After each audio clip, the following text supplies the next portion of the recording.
apa ya, iman kita biasa-biasa karena ini bulan yang betul-betul Allah khususkan dan Allah istimewakan. Bagaimana cara mengistimewakan? Baik, Ibu dan Bapak semoga semoga Allah rahmati dan Allah berkahi, Pak. Kenapa 4 bulan ini Allah spesialkan, Allah istimewakan dari 12 bulan dalam hitungan bulan Qamariyah ini? Sebagaimana yang Allah sebutkan di At-Taubah 36 tadi, karena 4 bulan ini berkaitan dengan momen-momen besar umat Islam.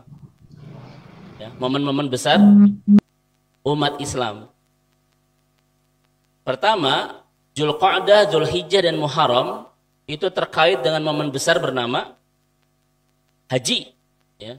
Karena kan bulan-bulan haji itu Dzulqa'dah, kemudian Dzulhijjah, kemudian Muharram kan? Ini disebut dengan Ashhuru Ma'lumat, bulan-bulan pelaksanaan ibadah haji itu. Dan Rajab, kenapa diistimewakan oleh Allah Subhanahu wa taala? Karena akan menghadapi momen besar umat Islam yang datang tahunan yang disebut dengan bulan Ramadan, bukan bulan puasa, Ramadan. Bulan puasa. Yang disebut dengan bulan Ramadan. Maka inilah pendapat sebagian ulama, kenapa 4 bulan ini Allah spesialkan? Karena terkait dengan momen-momen besar umat Islam yang datang sepanjang tahun. Pertama momen haji, itu ada di Dzulqa'dah, Dzulhijjah dan Muharram. Dan momentum Ramadan itu ada, dan Rajab itu bertepatan dengan menghadapi momentum bulan Ramadan. Sudah kita bahas ya di Ramadan kemarin, apa hubungan antara bulan Rajab dan bulan Ramadan. Ini sudah kita bahas tuntas di kajian-kajian Ramadan kita kemarin, Pak. Nah, ini salah satu alasan Ibu dan Bapak, ikhwan akhwat, terkait dengan 4 bulan yang Allah spesialkan dalam hitungan bulan Qamariyah ini. Dzulqa'dah, Dzulhijjah,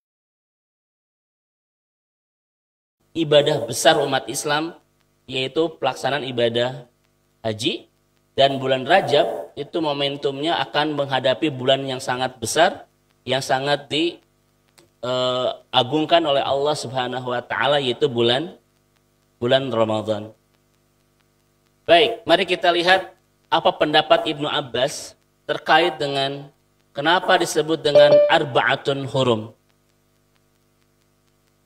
Baik, Ibnu Abbas radhiyallahu an itu mengatakan ketika menafsirkan surah At-Taubah ayat 36 tadi, khassallahu min syuhuril am.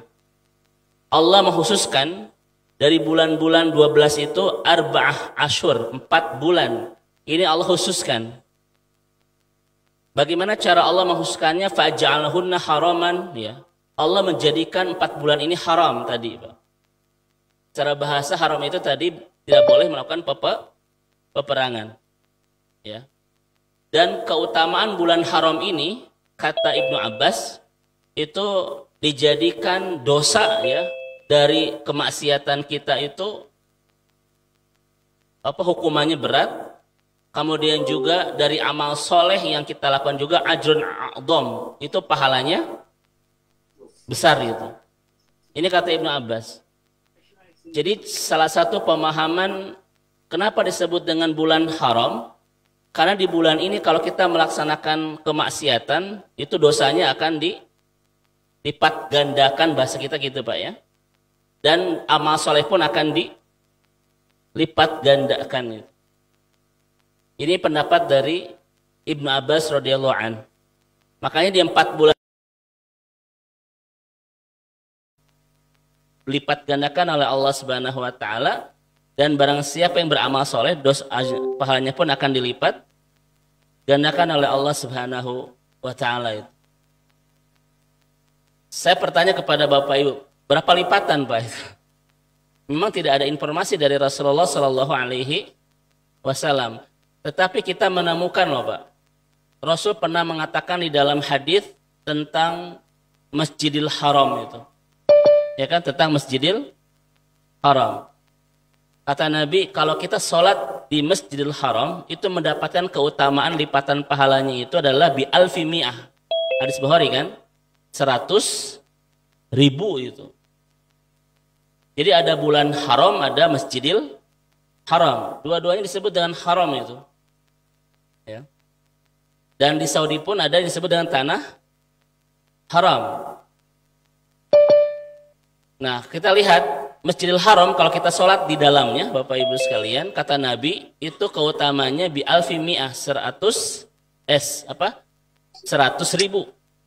Dan kata Kordowi 100 ribu ini kalau kita ingin sholat di masjid Al-Fat ya, untuk mendapatkan pahala 100 ribu itu butuh waktu 64 tahun.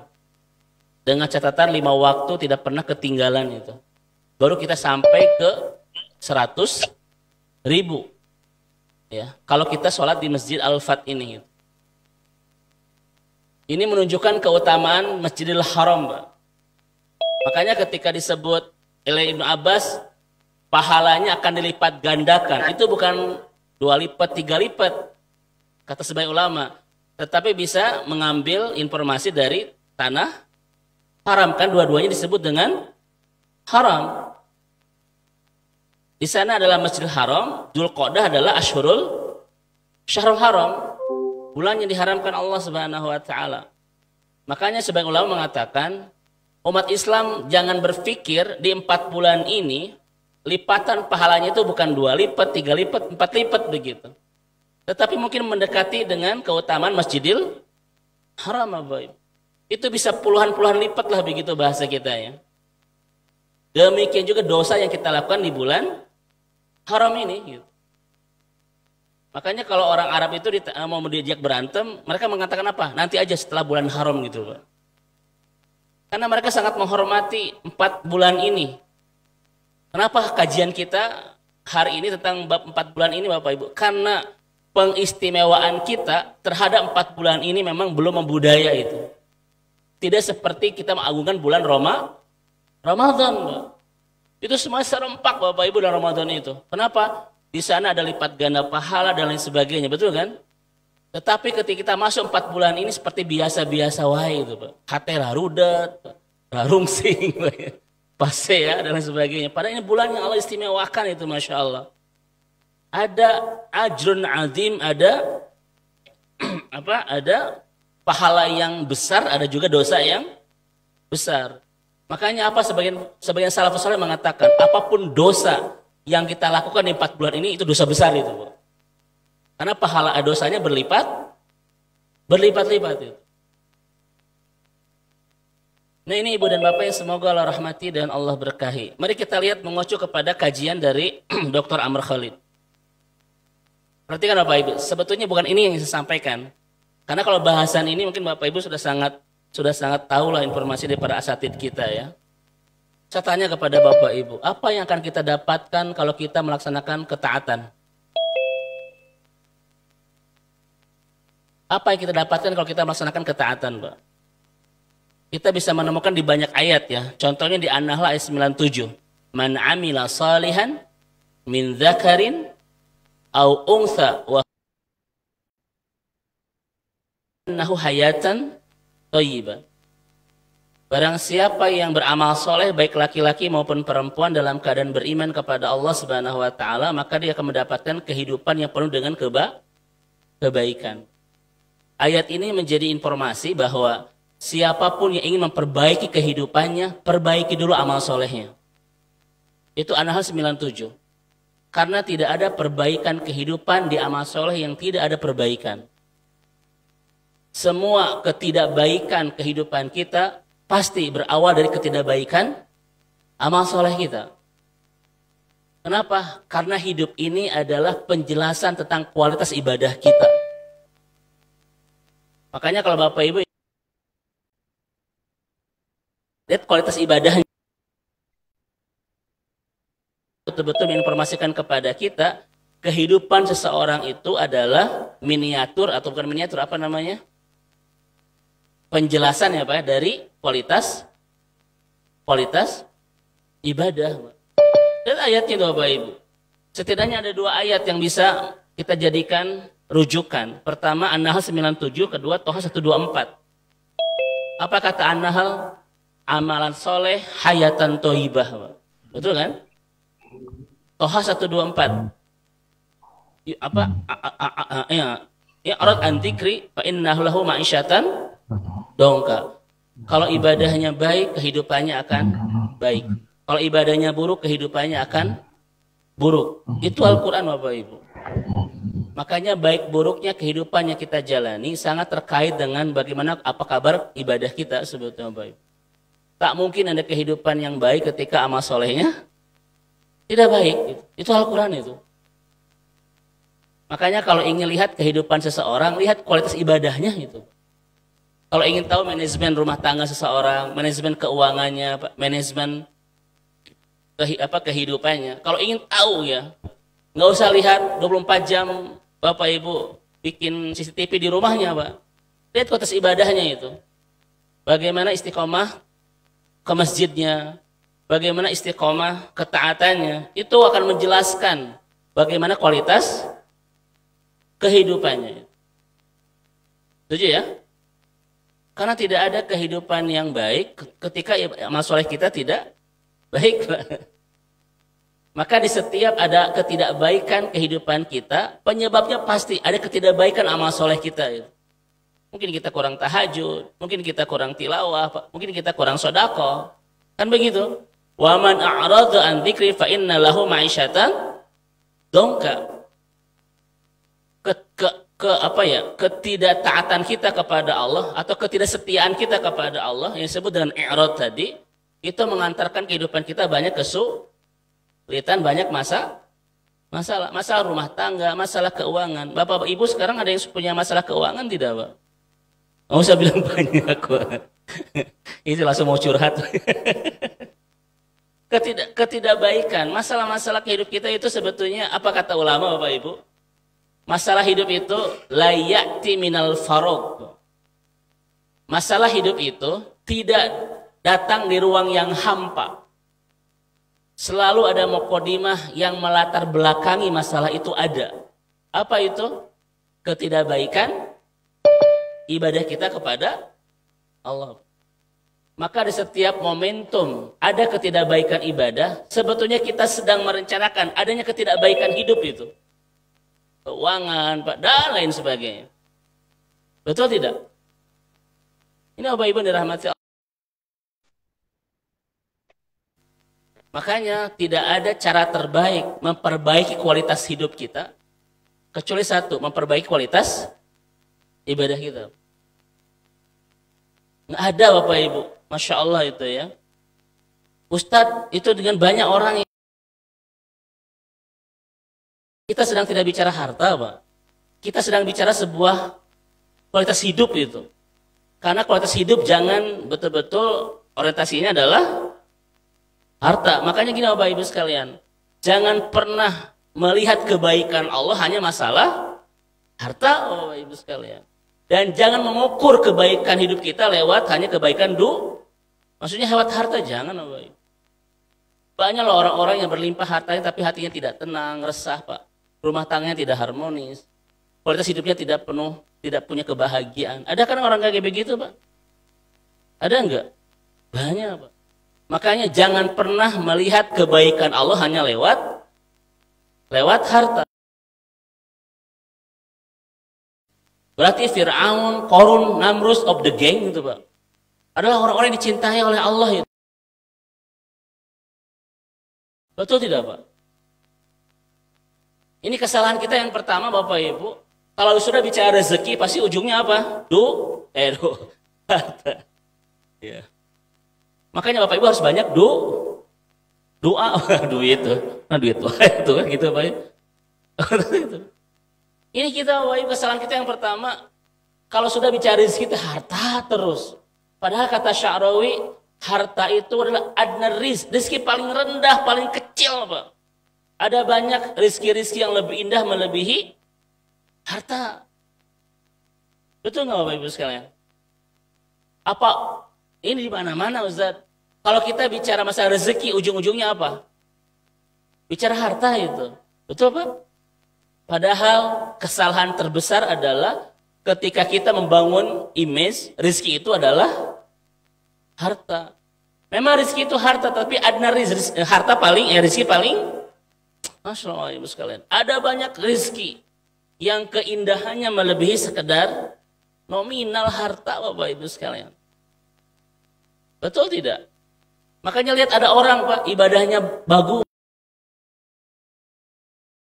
tidak banyak. Ustadz, saya sudah sholat tahajud siang malam, Pak.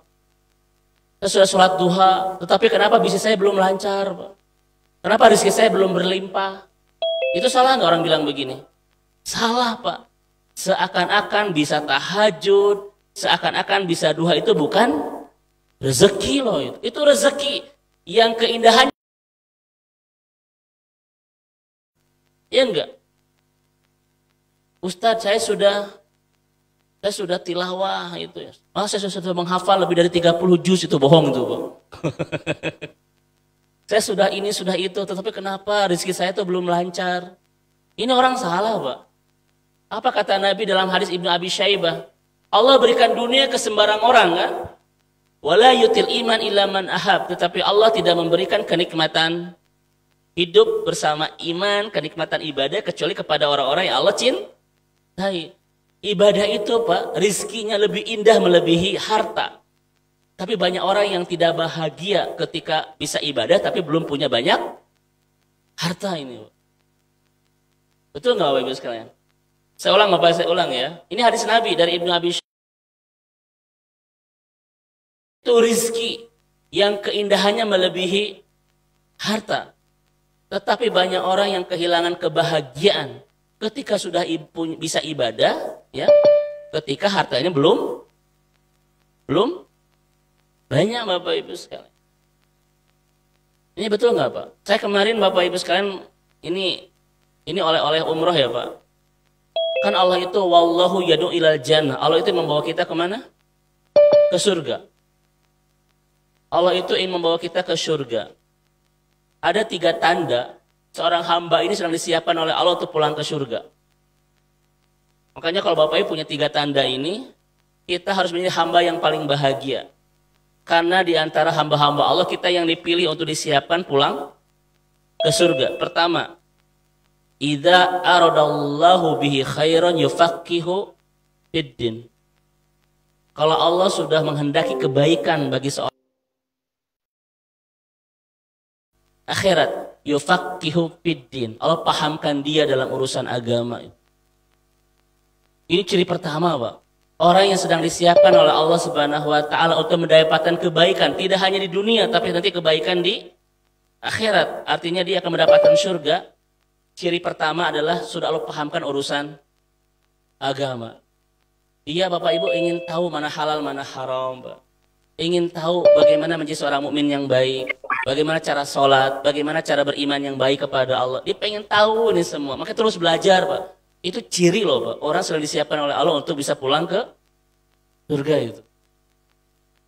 Makanya kalau Bapak Ibu senang, Pak, terus memahami agama ini, bagaimana saya itu menjadi seorang hamba Allah yang baik, Pak, ya. Imannya, ibadahnya, akhlaknya. Ini ciri pertama seseorang sedang disiapkan oleh Allah untuk bisa menjadi ahli surga. Makanya orang yang senang agama itu bukan orang kaleng-kaleng, Pak. Ini bukan orang kaleng-kaleng, Pak. Ini orang-orang pilihan Allah. Ilmu agama belum tentu, Pak, belum tentu itu. Dari komplek kita saja ini berapa persen, Pak, yang betul-betul ingin serius mempelajari agama ini?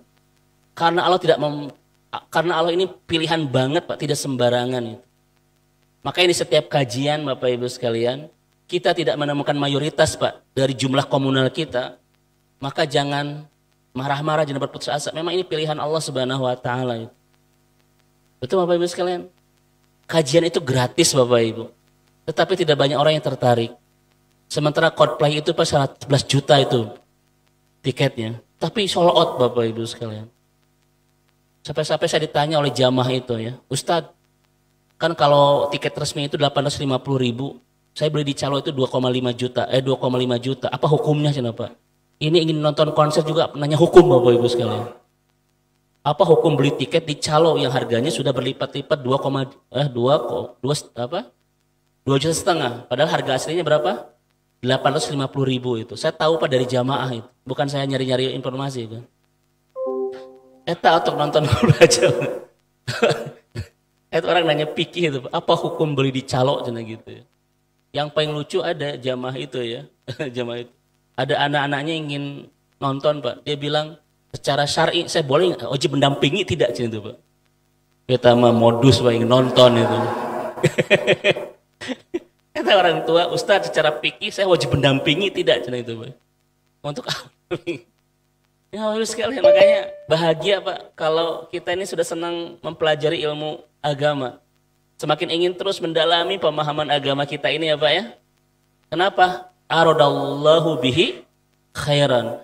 Karena mereka adalah orang-orang yang sedang Allah siapkan untuk mendapatkan banyak kebaikan dunia dan akhirat. Ini Bapak Ibu dirahmati Allah Subhanahu wa taala itu. Makanya Pak, dari ilmu ini Bapak Ibu sekalian, mari kita lihat hadis Nabi dari riwayat Imam Ahmad itu kan. Allahumma inni as'aluka ilman nafi'an wa rizqan thayyiban wa amalan mutaqabbalan. Ya Allah, berikan aku ilmu yang baik, rizki yang thayyib dan amal yang diterima. Kalau Bapak Ibu ingin rezeki yang halal Pak dan amal diterima, harus punya ilmu itu.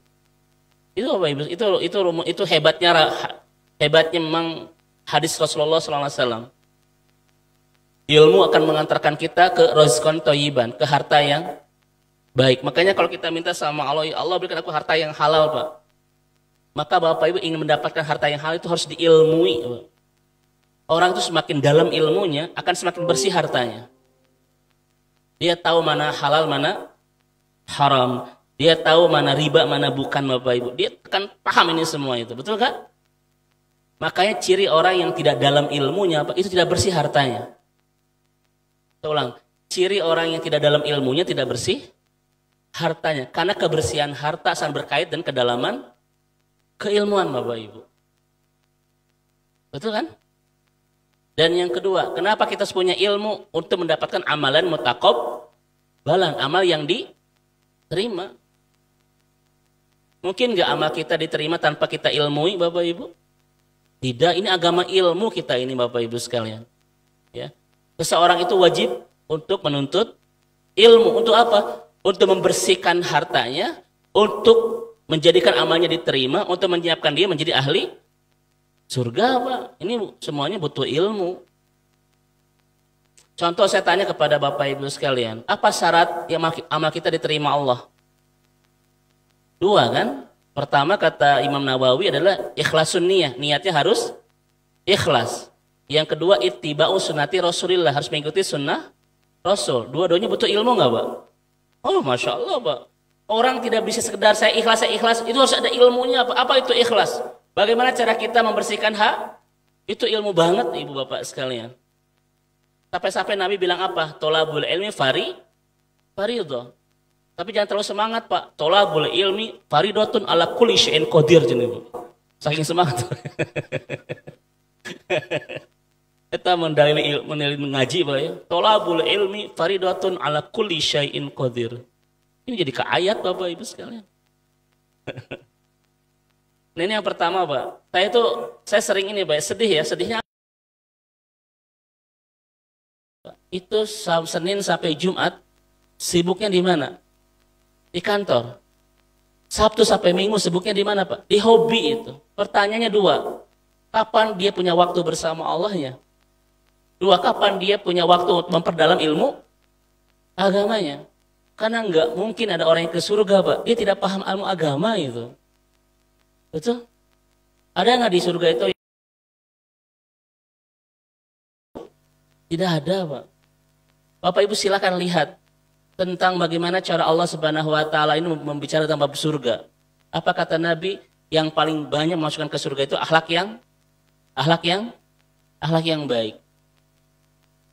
Bagaimana cara kita berakhlak yang baik? Ini butuh ilmu. Yang kedua, Allah tidak akan mengampuni dosa yang membawa dosa ke musyrikan. Bagaimana cara kita membersihkan iman akidah kita supaya tidak musyrik? Butuh ilmu. Yang kedua, barang siapa yang beramal soleh tidak sesuai dengan sunnah Rasul maka akan ditolak. Bagaimana supaya ibadah kita sudah sunnah Rasul? Butuh semua ilmu Bapak Ibu sekalian. Makanya ciri orang yang disiapkan oleh Allah untuk menjadi ahli surga, dia senang ngaji, Pak. Dia senang thalabul ilmi itu. Karena nggak mungkin, Pak, ada orang yang surga imannya berantakan, tercampur dengan kemusyrikan, ibadahnya penuh dengan bid'ah, apa akhlaknya buruk, nggak mungkin, Bapak Ibu sekalian. Lihat hadis-hadis Rasulullah Sallallahu Alaihi Wasallam. Ya. Maka ini ciri pertama. Ciri kedua, ini untuk menjadi ahli surga, pertama yufaqihu fiddin. Allah pahamkan dia dalam urusan agama. Semakin paham urusan agamanya, semakin bersih rezekinya, hartanya, semakin diterima amal ibadahnya. Itulah cara-cara Allah Subhanahu wa taala menyiapkan seorang itu untuk menjadi ahli surga. Makanya Bapak Ibu, ketika Nabi mengatakan idza marartum biriyadil jannah farta'u. Apa yang disebut dengan farta'u itu, Bapak Ibu? Kita harus berjuang, Pak, untuk menyiapkan waktu bertolabul ilmi. Disebutnya farta'u, harus berkorban. Ngaji ini bukan mencari waktu yang ada, bukan mencari waktu luang, tetapi betul-betul kita meluangkan waktu. Bukan mencari waktu yang tersedia, tetapi betul-betul kita menyediakan waktu. Itulah yang disebut dengan farta'u, Bapak Ibu. Pertanyaan saya, kenapa ngaji di Al-Fat ini hari Ahad subuh? Jawabannya apa, Pak? Karena ada waktu. Ayo. Ya. Ini betul-betul sunnah Nabi yang jarang kita perhatikan. Fartau ini adanya pengorbanan yang kita lakukan untuk bertolabul ilmu, bukan mencari waktu luang, tapi betul-betul kita meluangkan orang yang bisa belajar memahami agamanya setelah punya sisa dari kesibukan dunianya. Itulah orang-orang yang disebut dengan mempermainkan agamanya. Saya ulang, Pak. Orang yang punya waktu untuk mempelajari agamanya dari sisa kesibukan dunianya, itulah orang yang mempermainkan agamanya. Ittakhadhu dinahum lahwan wa la'iba. Siapa para pemain agama itu? Orang yang mempelajari agama kalau ada sisa waktu dari kesibukan dunia. Mari Bapak Ibu kita bermuhasabah. Selama ini kita memperdalai agama ini, Pak, betul-betul kalau ada sisa waktu atau betul-betul kita betul-betul menyeluangkan dan menyediakan waktu yang ada di kesibukan kita ini. Allah Maha tahu itu. Agama ini nyangkutnya akhirat kan, Bapak Ibu sekalian, betul kan? Dan akhirat itu kata Allah, wal akhiratu khairul limanit taqwa. Akhirat itu lebih indah daripada dunia. Untuk dunia kita expert, Bapak Ibu sekalian, tetapi untuk akhirat kita ala kadarnya itu. Betul nggak, Bapak Ibu? Saya tanya, setuju nggak akhirat lebih baik daripada dunia? Setuju nggak, Bapak Ibu sekalian? Kenapa harus setuju? Karena informasi dari Al-Quran, informasi dari Rasulullah Sallallahu Alaihi Wasallam, wal akhiratu khairul limanit taqwa. Seharusnya apa kita lebih expert untuk urusan dunia atau urusan akhirat? Coba. Untuk urusan dunia, Pak, kita sangat expert sekali sampai S3,5 itu, Pak, kuliah itu. Sampai profesor, Pak. Tetapi agama kita ala kadarnya itu. Ada yang sudah S3 belum bisa ngaji, Bapak Ibu sekalian. Ada yang sudah punya profesor belum bisa belum bisa baca Al-Quran. Kemana wae, rek gitu. Ayo Bapak Ibu sekalian ya, gitu. Makanya ini yang pertama, berbahagialah kalau kita sudah. Kenapa? Ini bukan orang-orang biasa, tapi orang-orang yang sedang disiapkan oleh Allah untuk bisa menjadi ahli surga. Yang kedua, Pak, lihat hadis Nabi itu. May yuridullahu bi khairan idza aradallahu. Hendaki seorang hamba untuk diberikan kebaikan baginya, as-salahu. Allah memberikan apa? Madu. Saya sering sampaikan ini, Pak. Kata para sahabat, wa ma as-salahu ya Rasul? Apa sebenarnya madu itu ya Rasul? Yuwaffiquhu li amalin solihin qabla mautihi. Allah menikmatkan ibadahnya sebelum lain. Allah buka pintu-pintu amal solehnya sebelum datang kematiannya, Pak. Ini ciri orang yang sedang disiapkan oleh Allah untuk dapat kebaikan sampai akhirat itu. Yaitu orang yang sudah dibuka pintu-pintu amal solehnya dan dinikmatkan melaksanakannya sebelum datang kematian. Pertanyaannya, apakah semua orang pas saat itu sudah nikmat ibadah belum? Apakah semua orang bisa merasakan nikmat ibadah? Tidak, Pak. Betul kan? Pilihan Allah, Bapak Ibu.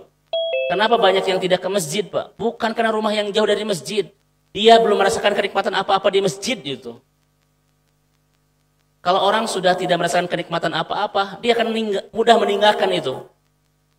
Tapi kalau Bapak Ibu sudah nikmat berada di masjid ini, Pak, seberat apapun perjuangannya akan ke masjid tidak? Saya kemarin umroh terakhir, Pak, saya nangis itu. Saya dapat ilmu baru, Pak, dari kelas 1 syekh di sana itu. Saya tanya kepada Bapak Ibu, kenapa kita harus sholat berjamaah? Kenapa kita sholat berjamaah?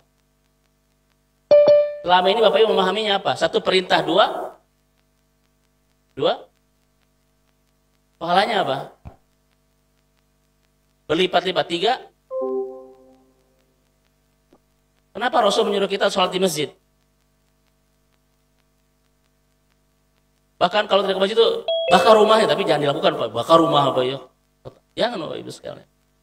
Sampai-sampai Abdullah bin Maktum saja tidak diizinkan untuk tidur sholat di rumah, padahal dia itu orangnya buta itu. Tidak diizinkan di rumah, Bapak Ibu sekalian.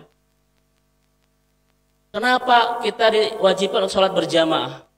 Bukan sekedar perintah, bukan sekedar keutamaan pahalanya 27 derajat, bukan sekedar itu menjalin silatu. Ternyata bukan itu semua, Bapak Ibu sekalian. Perintah Allah menyuruh kita untuk sholat di masjid atau berjamaah, ya. Termasuk bagi ibu-ibu, Bu, harus berjamaah. Walaupun memang di rumah. Itu karena hadis Nabi dari Anas bin Malik, riwayat Imam Muslim itu. Apa kata Nabi? Tidak ada yang paling bersemangat kelak di akhirat kecuali seorang mukmin yang mencari saudaranya karena tidak menemukannya di surga. Lihat tengah-tengah hadisnya. Wa yaquluna rabbana yusalluna ma'ana. Ya Allah, mana saudara kami? Kami tidak melihat dia di mana? Di surga. Padahal ketika di dunia yusalluna ma'ana, kami sholat bersama sama. Itu, Pak. Ini, Pak, saya tuh nangis, Pak, dapat informasi. Ini hadisnya sudah kita paham banget, ya kan? Tetapi ternyata ini hikmah kenapa Allah itu menyuruh kita sholat bareng-bareng. Yusalluna ma'ana. Untuk saling menyelamatkan kelak di akhirat. Kalau ada di antara kita tidak masuk ke surga itu. Di Al-Fat ini banyak orang-orang soleh, Pak. Nanti ketika di surga itu tidak akan, kalau bahasa kita mah tidak akan ini, tapi dia bergelisah. Nyari saudaranya kan. Mana si bapak ini, mana si bapak itu. Tapi datang kepada Allah Subhanahu wa taala. Ya Allah, mana si bapak itu, kami tidak melihatnya di surga. Padahal ketika di dunia yusalluna, mana kami sholat bersama-sama loh. Apa kata Allah Subhanahu wa taala? Akhriju man araftum. Keluarkan orang yang kau cari itu. Orang yang kau kenal itu. Dan masukkan ke dalam. Tuh Bapak, itu oh, Ibu.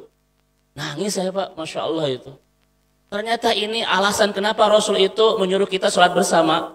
Agar kita nanti sering menyelamatkan kelak di akhirat itu. Masya Allah, Pak. Saya bertanya kepada Bapak Ibu. Yakin nggak kita sekarang menjadi ahli surga? Yakin nggak, Pak? Ini pede atau apa ini namanya? Insya Allah ya, Ustaz, ya. Tapi ada keyakinan nggak, Pak, bahwa saya akan ke surga? Saya yakin tidak ada di antara kita punya keyakinan itu loh. Mungkin saya banyak dosa, Pak. Saya apa, iya kan? Kalaupun ada di antara kita, Pak, yang tak layak mendapatkan surga, tetapi karena kita punya saksi bersama bahwa kita pernah bertaat bersama-sama, itu akan menjadi penyelamat kita kelak di akhirat itu. Masya Allah, Bapak Ibu sekalian. Makanya, Pak, kalau kita merasa tidak yakin kita menjadi ahli surga, jangan tinggalkan berjamaah itu. Teruslah bersama-sama dalam ketaatan di rumah Allah ini. Andaikan kita memang dengan dosa-dosa yang pernah ada tidak melayakkan kita untuk ke surga, yang lain akan mencari dan memindahkan kita dari neraka ke Masya Allah. Itu saksinya apa? Yusalluna ma'ana. Kami sholat bersama sama. Itu hikmah terbesar. Kenapa Rasulullah Shallallahu Alaihi Wasallam menyuruh kita sholat bersama-sama itu? Masya Allah.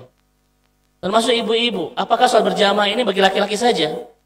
Tidak, ibu-ibu juga harus berjamaah. Walaupun sebaik-baik sholat ibu-ibu adalah fi hujriha, kan di kamarnya itu. Tetapi apakah harus sendiri? Tidak. Berjamaah ini adalah keutamaan laki-laki dan perempuan. Ini Bapak Ibu dirahmati Allah Subhanahu wa taala ya. Coba bayangkan Bapak Ibu sekalian, jangankan Pak di akhirat. Di dunia saja itu kalau kita biasa sholat bersama-sama, suatu hari kita tidak ada, dicari itu Pak. Kemana si Bapak ini nggak ada ya? Kenapa si Bapak ini nggak ada ya Pak? Ada kerinduan orang-orang beriman kepadanya itu. Ya kan? Luar biasa itu. Kecuali kalau Bapak Ibu yakin bahwa saya itu akan ke surga itu Pak. Bahkan sudah dapat tiket surga stadium, sudah dapat PPI apa? PPIP. Mangga tidak salah berjamaah gitu. Tetapi siapa di antara kita yang sudah yakin kita akan ke surga? Adakah di antara kita sudah dapat jaminan bahwa ada di antara kalian kata Nabi akan menjadi ahli surga? Kita ada jaminan itu nggak Pak? Nggak ada kita ini. Ayo Pak, kita siapkan orang-orang yang akan menyelamatkan kita kelak di akhirat. Andaikan kita memang tidak layak mendapatkan surga. Dan bagaimana cara merencanakan banyak yang menyelamatkan itu? Lakukan ketaatan bersama-sama. Di antaranya adalah sholat bersama-sama. Karena ini 5 waktu dalam sehari itu. Kebayang nggak Pak? Siapa yang orang yang paling rugi? Ia pulang ke akhirat. Allah memasukkan diri ke neraka dan tidak ada yang mencarinya untuk menyelamatkannya. Coba. Nungguan gitu Pak. Nggak ada yang nyari, nggak ada yang apa coba. Hah? Masya Allah. Gitu. Makanya apa kata Hasan Al-Basri? Istaksiru min asdiqail mu'minin fa inna lahum syafi'un yaumil qiyamah. Terus banyak terlibat bersama orang-orang soleh. Terus luaskan Pak jaringan kesolehan kita. Kenapa? Karena kita butuh orang-orang yang mencari kita, menyelamatkan kita kelak di akhirat. Istaksiru min asdiqail mu'minin fa inna lahum syafi'un yaumil qiyamah. Perbanyaklah melingkar iman, perbanyaklah bergaul dengan orang-orang soleh, karena kita butuh banyak orang yang menyelamatkan kita kelak di akhirat. Tapi memang kata Dr. Muhammad Al-Arifi dalam bukunya itu bagus sekali Pak. Dia mengatakan jangan berniat menjadi orang yang dicari. Tetapi setiap kita harus berniat menjadi orang yang mencari itu. Iya mah KBW Pak, narungguan cari kia. Gak ada yang nyari.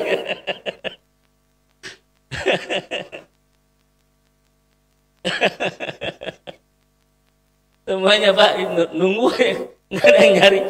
Kan niat kita salah, ya. Jangan menjadi orang yang dicari, tetapi berniatlah untuk menjadi orang yang artinya kita betul-betul menjadi ahli surga dan akan mencari saudara-saudara kita untuk menyelamatkannya dari neraka itu. Jangan menjadi orang-orang yang ada di neraka untuk menunggu bantuan dari orang-orang yang menyelamatkan kita ya. Nah ini ibu dan bapak dirahmati Allah ya. Makanya ibu bapak, kalau kita sudah nikmat ibadah Pak, itu nikmat terbesar. Makanya ironis orang yang sudah ahli ibadah itu tidak bahagia itu, dia kurang apa lagi coba Pak. Jangan pernah melihat kebaikan dunia lewat harta itu. Kenapa saya bilang begini? Karena kebanyakan orang di surat Al-Fajr itu dua pemikirannya. Kalau Allah memberlimpahkan dunianya, dia mengatakan apa? Fayaqulu Rabbi akraman. Allah sudah memuliakan aku. Yang kedua, kalau orang disempitkan dunianya, dia bilang apa Pak? Fayaqulu Rabbi ahanan. Allah sudah menghinakan aku. Ada nggak orang yang begitu Pak? Standar pemuliaan dan penghinaan Allah itu lewat harta. Ada nggak orang yang kayak begitu? Kata Nabi, kata Allah, kalla, dua-duanya bohong itu. Kebaikan-kebaikan Allah itu jangan diukur lewat harta, Bapak. Karena kata Allah, orang-orang yang bilang begitu, itu dua-duanya kalla, dua-duanya dusta itu. Dua-duanya tidak benar itu. Maka kebaikan-kebaikan Allah itu pertama ketika orang sudah ingin banyak memahami ilmu agama, yang kedua sudah nikmat. Nah itu kebaikan-kebaikan Allah itu. Bukan masalah harta. Ada nggak orang-orang yang dilupakan oleh Allah, Pak, tetapi memang dibanyakan hartanya? Itulah disebut dengan istidroj. Bapak Ibu lihat di Al-An'am ayat 44. Cara Allah melupakan seorang hamba itu apa? Allah buka pintu-pintu dunianya. Itu ternyata cara Allah ingin melupakan seorang hamba itu. Ya kan? Fatahna alaihi abwaaba kulli syai'. Allah buka pintu-pintu dunianya itu. Coba saya tanya kepada Bapak Ibu, kenapa Allah membuka pintu-pintu dunia bagi orang-orang yang ingin dilupakannya itu? Jawabannya apa Bapak Ibu sekalian? Karena kalau orang semakin sibuk dengan dunia, Pak, semakin tidak punya waktu untuk mengurus akhiratnya. Itu cara Allah itu melupakan seorang hamba. Al-An'am 44. Mari kita evaluasi Bapak Ibu. Karena ada orang yang sholatnya berantakan, ke masjidnya juga jarang, tetapi karirnya lancar, Pak ya. Keuangannya makin banyak, kesibukannya makin bertambah. Itu bukan kebaikan, Pak itu. Itu cara Allah itu istidroj. Apa istilah bahasa kita ya? Apa ya istilah itu? Allah biarkan dia sibuk dengan dunianya sampai dia tidak punya waktu mengurus akhiratnya. Disungkun. Makanya istidroj itu kan Allah buka pintu dunia untuk menutup pintu akhirat. Itu. Disungkun Ustaz. Ya kan? Aduh saya tidak bisa karena saya ini. Aduh saya tidak bisa karena saya ini, Pak. Ini bukan masalah sederhana loh. Khawatir memang kita sedang istidroj oleh Allah Subhanahu wa taala. Dan akbarul iqab, hukuman terberat Allah, Pak, bagi orang yang bermaksiat adalah dibuka pintu dunia itu. Coba saya tanya Bapak Ibu. Kenapa dibuka pintu dunia bagi orang yang banyak maksiat? Itu hukuman terberat, Pak. Kenapa?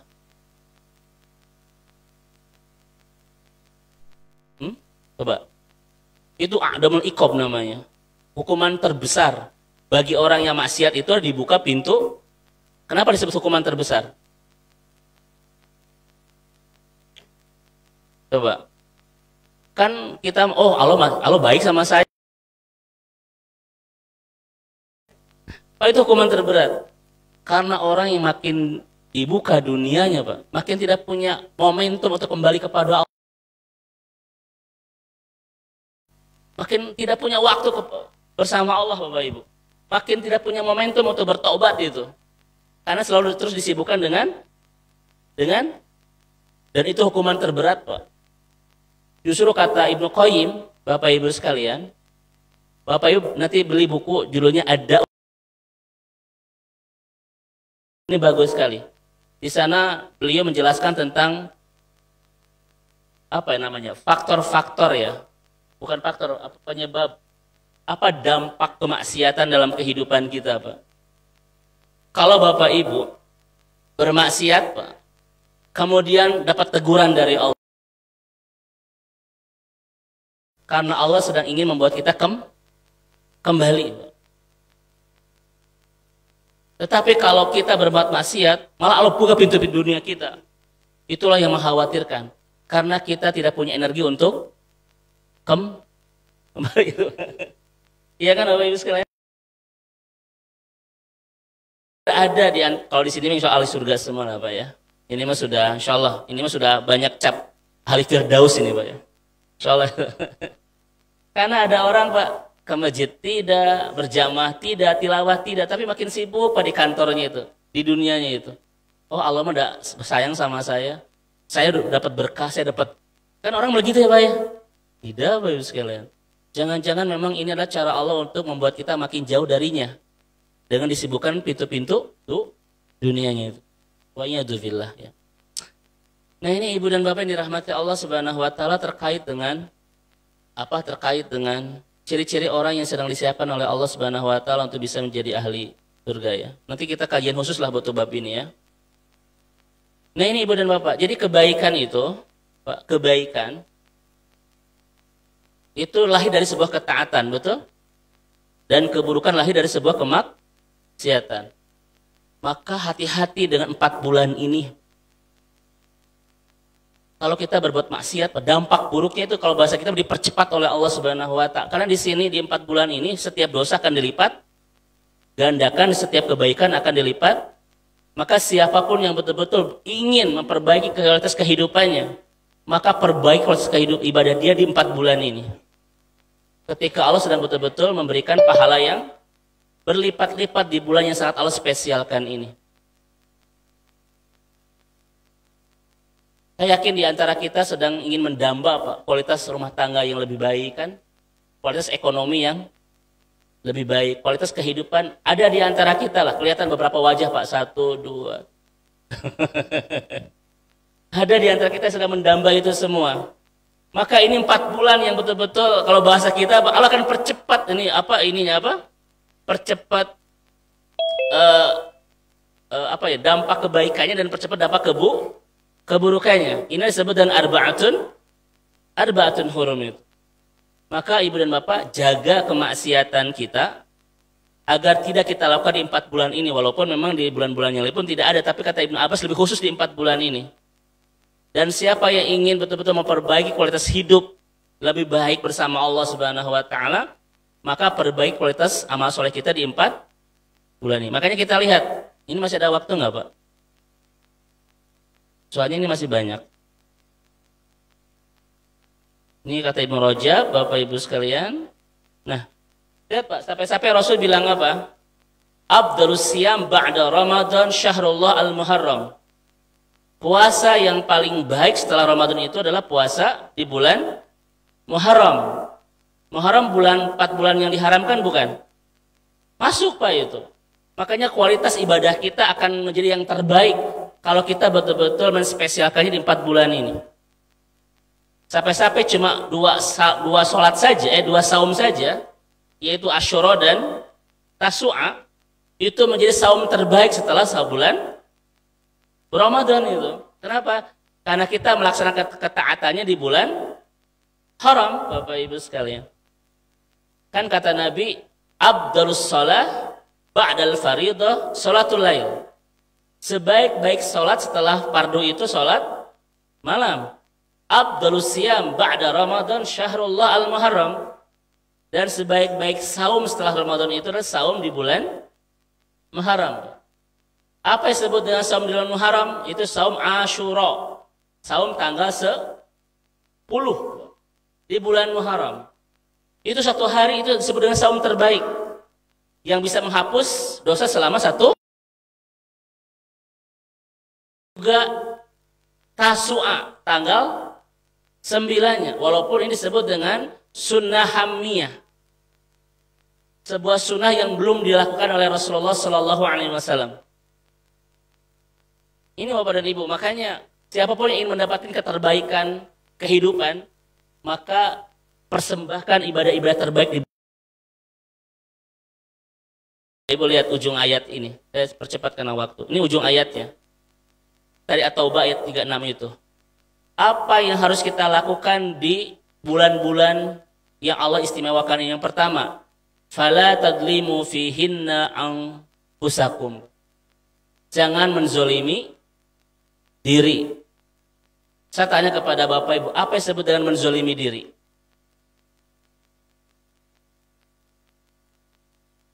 Ini pertama, apa yang harus kita lakukan di 4 bulan Muharram ini? 1, fala tadlimu fihinna anfusakum. Jangan menzolimi diri. Apa sebelum menzolimi diri, Pak? Menzolimi diri itu nggak cerdas. Kita lihat pendapatnya dari Ibnu Abbas, dari Ibnu Katsir, Bapak Ibu sekalian. Yang disebut menzolimi diri sendiri itu adalah kadang kita meninggalkan kewajiban dan melakukan jangan pernah terjadi di 4 bulan ini. Itu kata Allah dalam Al-Quran. Kenapa? Karena ketika kita meninggalkan kemaksiatan, meninggalkan ketaatan, dosanya akan berlipat, dan ketika kita melakukan kemaksiatan pun, dosanya akan berlipat. Itulah disebut dengan menzolimi diri sendiri. Kan begini Bapak Ibu. Kata Ibnu Katsir, umat Islam itu kan ada 3. Ada golongan dzolimu li nafsih, ada golongan muqtasid, ada golongan sabiqu bil khairat. Bapak Ibu coba lihat. Ini kajian dari Ibnu Katsir. Dan Bapak Ibu sedang ada di posisi mana ini? Pertama dzalimu li nafsih, yang kedua muqtasid, yang ketiga sabiqu bil khairat. Siapa yang disebut dengan dzalimu? Kewajiban dan melakukan kemaksiatan. Itu namanya dzalimu li nafsih. Jangan lakukan di 4 bulan ini, kata Allah itu. Yang kedua adalah muqtasid, Pak. Sudah melakukan kewajiban dan meninggalkan kemaksiatan, tetapi ada sunnah yang ditinggalkan dan ada yang makruh dilakukan. Itu namanya muqtasid. Ya sunnah banyak yang kita tinggalkan dan yang makruh banyak yang kita lakukan itu. Dan yang terakhir adalah sabiqu bil khairat. Kata Ibnu Katsir, yang sudah melakukan kewajiban dan yang disunnahkan dan yang sudah meninggalkan kemaksiatan dan yang dimakruh khairat. Kira-kira kita ada di mana nih, Pak? Di posisi 4 ini. 3 ini. Bapak Ibu sudah bisa menebak kita ada di mana kan? Gak usah dijawab. Ustaz saya nomor 2, nggak begitu, Pak. Ini bukan pilihan. Tetapi kira-kira setiap kita sudah tahu, Pak, posisi kita ada di mana kan? Dalam hati aja, usah saya pilih nomor 3 aja lah gitu.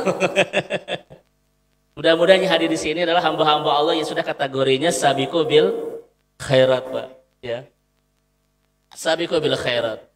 Karena ada di antara kita, Bapak Ibu, yang sunnah masih kita tinggalkan, yang makruh masih kita lakukan. Ternyata yang makruh ini, Bapak Ibu, yang makruh ini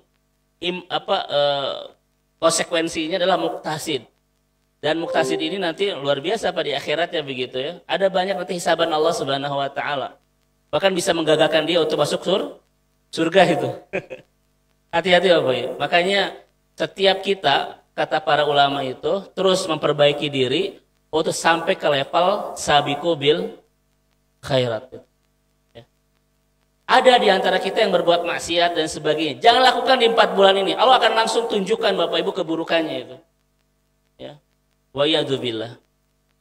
Kemudian yang kedua Bapak Ibu, wa qatilul musyrikina kaffah kama yuqatilunakum kaffah. Dari banyak pendapat, yang kedua yang kita lakukan di 4 bulan ini adalah makna hadil ayah indal mufassirin haramallahu ta'ala fihal qital. Di 4 bulan ini Bapak Ibu, jangan ada haramal qital, itu maksudnya peperangan dalam tradisi bangsa Arab, Pak. Tetapi dalam konteks pemahaman kita adalah tidak boleh ada peperangan di antara kita. Maksudnya pepasean ya Pak ya.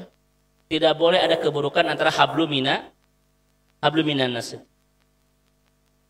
Dia tidak boleh di 4 bulan ini dengan tetangga.